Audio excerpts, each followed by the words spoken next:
How do I love? Welcome to Strange World. I'm Gaz, and you're the sexy beast that clicked on this video. Thank you so much. In this video, I'm going to be taking a look at the brand new update that Games Workshop just dropped about the collab that they're doing with Weta Workshop. So without further ado, let's get cracking.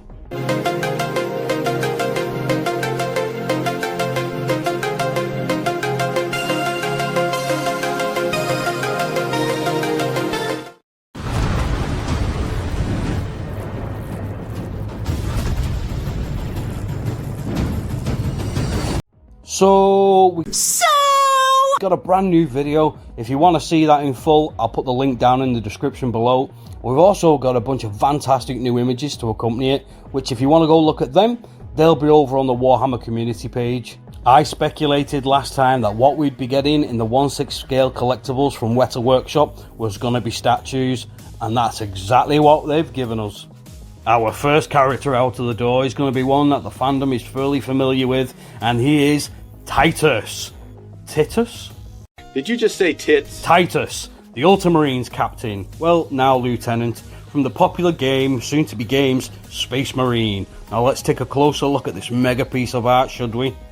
This badass piece was principally sculpted by our true veteran, Daniel Cockesell. Now that name may be familiar to some, but if you don't know it, that's okay. But let me tell you, he's an absolute legend and used to sculpt for Games Workshop's Forge World. If you aren't familiar with him, I'm going to say you've definitely seen some of his work, possibly even owned some.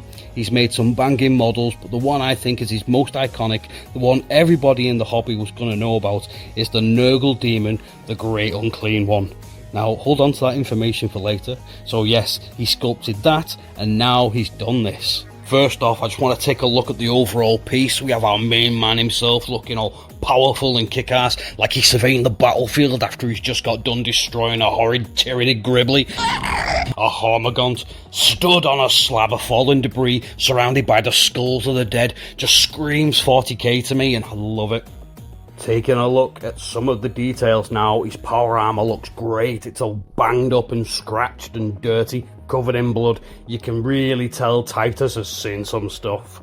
But you have not seen what I've seen. I just said that? You have not seen. Alright, keep your knickers on.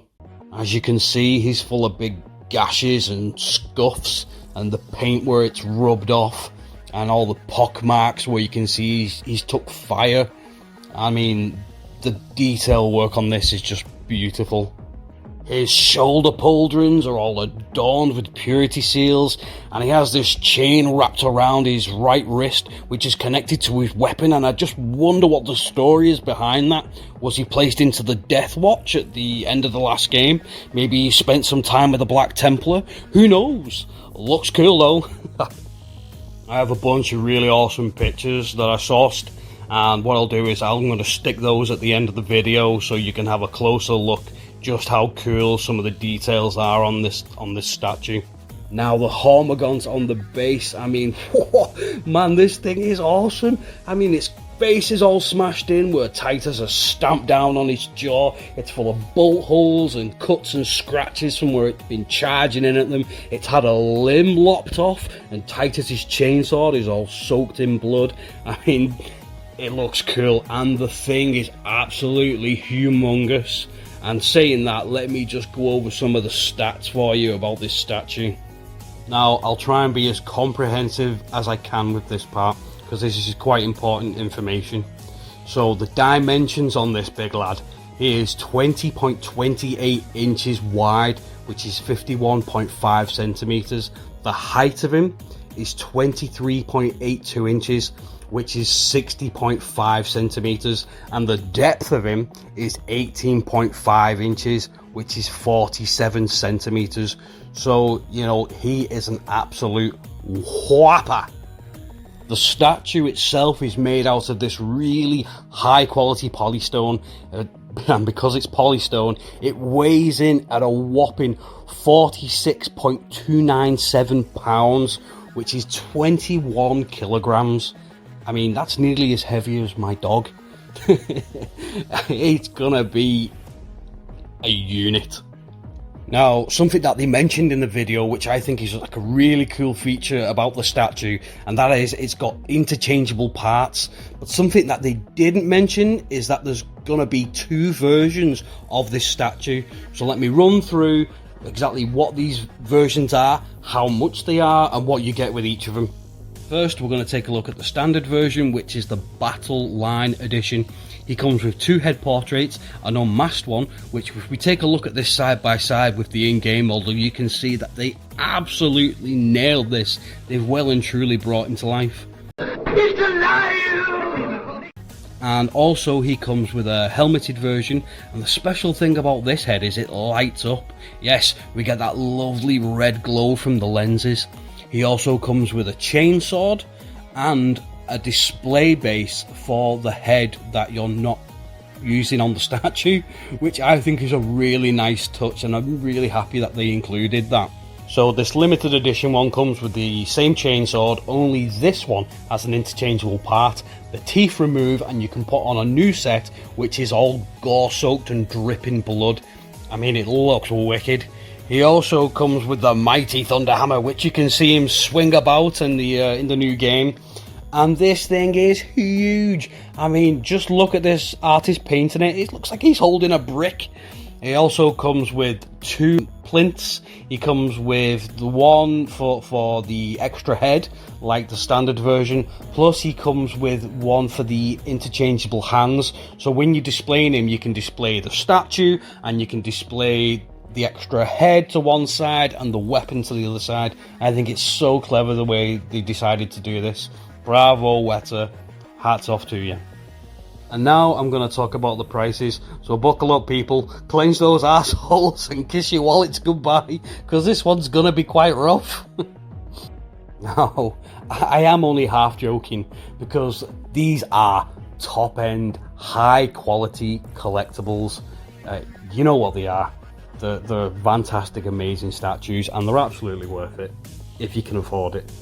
So, you know, that's up to you. That choice is with you. So let's start with the standard edition. The price for this one in pounds is £962.51. In the US dollars, that's $1,199, and in euros, that's 1,098.34.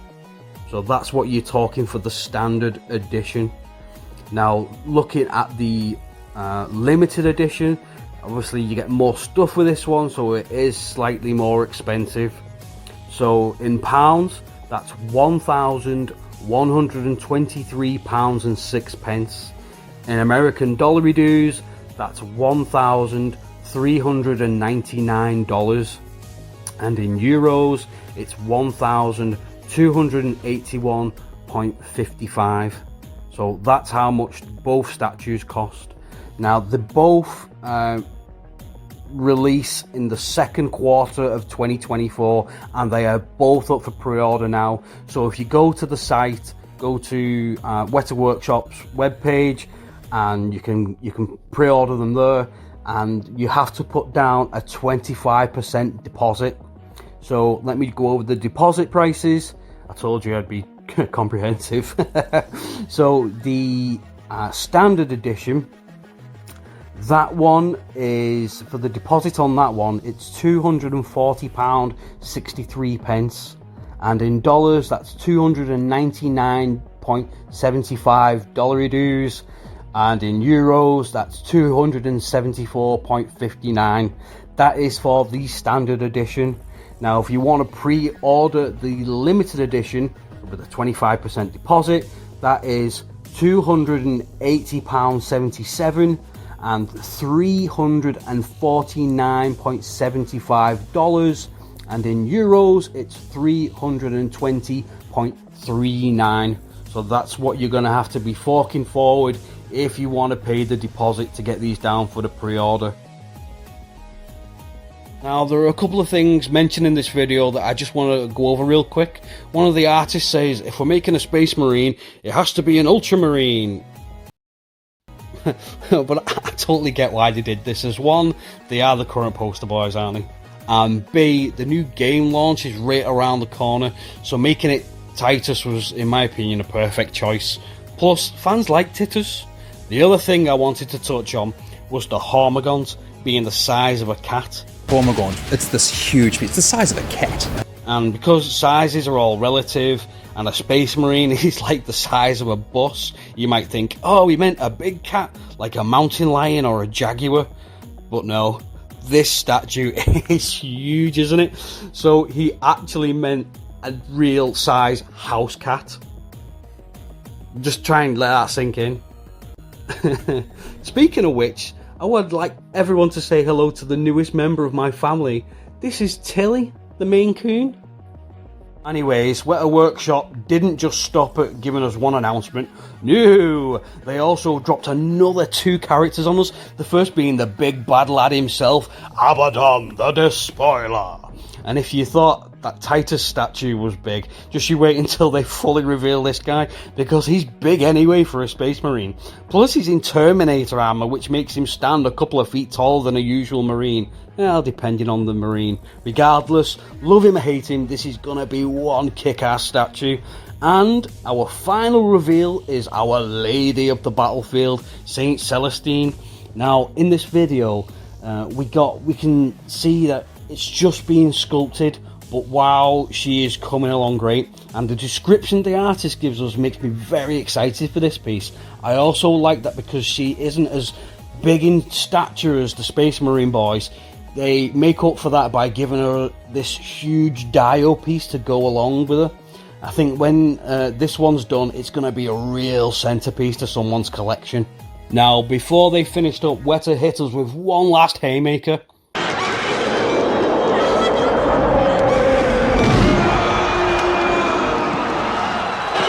A 4th statue. Right, but this one they're keeping under wraps for now. But they've promised, which is a huge word to use, that they'll make many of us, the fans, very happy. Okay, remember earlier on in the video when I said, keep all that information for later? No, of course you don't remember, you have the mind of goldfish. Well, back to the show. Anyway, when I was looking through these pictures, I saw something very interesting. Take a look. You see, it's a statue of a plague bearer. We can see it's a plague bearer. So I did a bit of investigating because I was like, ooh, I wonder why. But it looks like this possibly could be Daniel's table. Now, it seems like the information that I could find, and please someone, if you know, you tell me because I don't know. This is some kind of Forge World bust. Possibly Daniel sculpted it when he was there at Forge World. Does that mean this is Daniel's table and that's where he's working from, and that's just a nice little keepsake that he keeps on his desk? Or could that be part of something bigger that they're doing and they're using that? Or could it be they put it there to give us a hint of what's coming next? I mean, both things could be true. But maybe they could be possibly doing something Nurgly coming up. Could be maybe a Mortarion. Maybe a Great Unclean Monkey. Imagine the size of that thing. Jeez! Anyway, let me know your thoughts in the comments. Answers on a postcard, if you will.